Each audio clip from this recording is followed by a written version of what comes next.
মায়ঙৰ পৰ্যটকৰ আকৰ্ষণস্থলী চনকাৰ এখন বিদ্যালয় গমাৰিকুৰি। বিদ্যালয় পৰিচালনা সমিতিয়ে চৰকাৰী বেতনবিহীন হিন্দী বিষয় শিক্ষকগৰাকীক বিগত সময়ত সেই বিলৰ পৰা সংগ্ৰহ কৰা ধনৰাশিয়ে মাহিলী মাননি দি শিক্ষাৰ্থীসকলক শিক্ষা প্ৰদান কৰাই আহিছে। কিন্তু বিলখন এটা দুষ্ট চক্ৰই বলপূৰ্বকভাৱে দখল কৰাৰ ফলত বিদ্যালয়ৰ হিন্দী বিষয়ৰ শিক্ষকগৰাকীক মাহিলী মাননি দিয়াত অসমৰ্থ হৈছে বিদ্যালয় পৰিচালনা সমিতিয়ে। ফলত ছাত্ৰ ছাত্ৰীসকলৰ হিন্দী শিক্ষাৰ ভৱিষ্যত অনিশ্চিত হৈ পৰিছে। বিষয়টো সন্দৰ্ভত অঞ্চলৰ অভিভাৱক আৰু সচেতন ৰাইজৰ উপৰি বীৰ লাচিত সেনা মৰিগাঁও জিলা সমিতি জাগি উঠিছে। সংগঠনটোৰ জিলা মুখ্য সচিব দীপমণি হীৰাসহ এটি সজাতি দলে স্থানীয় ৰাইজৰ লগত মিলিত হৈ অচিৰে বিলখন পূৰ্বৰ দলে বিদ্যালয় পৰিচালনা সমিতিৰ হাতত গলাই দিবলৈ স্থানীয় বিধায়ক তথা মন্ত্ৰী পীযুষ হাজৰিকা আৰু মৰিগাঁও জিলা প্ৰশাসনক তাৎক্ষণিকভাৱে কাৰ্যকৰী হোৱাকৈ দাবী জনাইছে। অন্যথা বীৰ লাচিত সেনাই চনকা তথা মায়ঙৰ সমূহ ৰাইজৰ সহযোগত প্ৰতিবাদী কাৰ্যসূচী হাতত ল'ব বুলিও হুংকাৰ দিয়ে। হয়, আজি আমি বীৰ লাচিত সেনা মৰিগাঁও জিলা সমিতিৰ এটি সজাতি দলে যি ঐতিহ্যমণ্ডিত মায়ং স্থিত চনকা, সেই চনকাত আমি উপস্থিত হ'লোঁ আৰু উপস্থিত হৈ আমি বুজ ল'লোঁ যে এই চনকাৰ যি বৃহত্তৰ খিলঞ্জীয়া ৰাইজৰ অন্য এটা তেওঁলোকৰ সম্পদ যিখন স্কুল, সেই স্কুলখনৰ যিটো মানে জ্বলন্ত সমস্যাৰ বাবে উদ্ভৱ হৈ থকা যিটো এটা হিন্দী ছাবজেক্টৰ ক্ষেত্ৰত তেওঁলোকৰ নিজৰ গাঁওখনৰ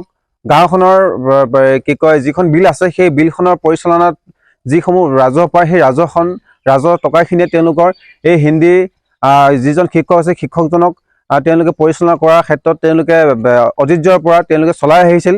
কিন্তু এটা সাংঘাতিক এটা ইয়াতে অৱস্থা বৰ্তমান হৈছে যে ইয়াৰ ওচৰ চনকাৰ যি বিহাৰী বস্তি, একাংশ বিহাৰী সম্প্ৰদায়ৰ মানুহে ইয়াৰ যিসমূহ খাল বিল আছে, সেই খাল বিলসমূহ তেওঁলোকে দাদাগিৰি কৰি তেওঁলোকৰ সেই দাদাগিৰিয়ে এই গোটেই বিল খালসমূহ তেওঁলোকে বৰ্তমান দখল কৰিছে।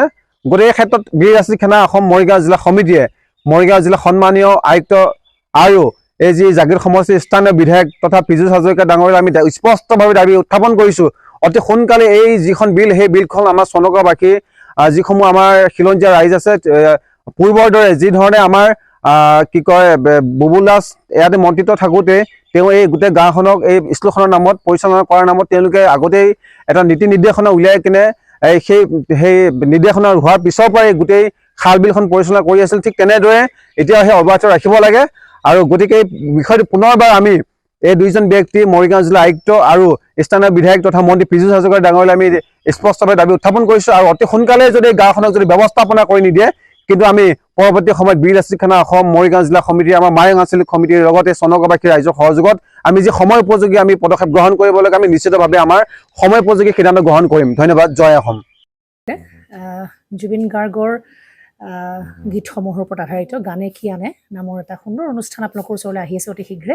অহা 15 আগষ্টৰ পৰা ধেমাজিৰ পৰা প্ৰথম অডিশ্যন আৰম্ভ হ'ব আৰু সেই অডিশ্যনৰ যোগেদি বিভিন্ন কণ্ঠশিল্পীসকলে যিসকলে এই অনুষ্ঠানত যোগদান কৰিব বিচাৰে তেওঁলোকে এই অডিশ্যনৰ যোগেদি আগবাঢ়ি আহক। আৰু জুবিন গাৰ্গৰ বহুত ভাল লগা গান আমি সদায় শুনি আহোঁ।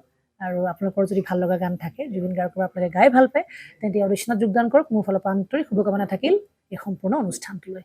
ধন্যবাদ।